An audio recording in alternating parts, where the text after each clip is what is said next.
നിതിൻ രാജ് മരണക്കേസ് തുടരന്വേഷണത്തിന് ഉത്തരവ്. കണ്ണൂർ RL നിതിൻ രാജിൻ്റെ ദുരൂഹ മരണക്കേസിൽ തുടരന്വേഷണത്തിന് ഉത്തരവിട്ട് ആഭ്യന്തരമന്ത്രി രമേശ് ചെന്നിത്തല. നിതിൻ രാജിൻ്റെ കുടുംബം മന്ത്രിയുമായി കൂടിക്കാഴ്ച നടത്തിയതിന് പിന്നാലെയാണ് നിർണായക തീരുമാനം.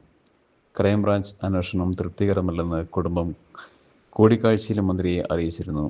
ഇതേ തുടർന്ന് IG S അജിത് വേഗത്തിൻ്റെ നേതൃത്വത്തിൽ പ്രത്യേക അന്വേഷണ സംഘത്തെ രൂപീകരിച്ച് കേസ് അന്വേഷിക്കാൻ മന്ത്രി നിർദ്ദേശം നൽകിയത്.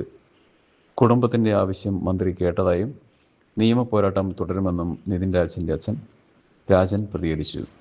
പ്രത്യേക അന്വേഷണ സംഘത്തെ രൂപീകരിച്ച് തീരുമാനത്തെ കുടുംബം സ്വാഗതം ചെയ്തു.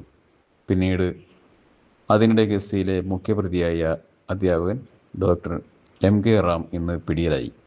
നിതിൻ രാജ് ജീവനൊടുക്കിയതിന് പിന്നാലെ ഒളിവിൽ പോയ റിയാമിനെ കർണാടകയിൽ കുടകിൽ നിന്നാണ് ക്രൈംബ്രാഞ്ച് സംഘം പിടികൂടിയത്.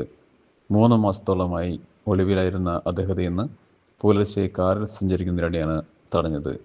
മുൻകൂർ ജാമ്യാപേക്ഷ സുപ്രീം കോടതി തള്ളിയതിനെ തുടർന്നാണ് അന്വേഷണം ഊർജിതമാക്കിയത്.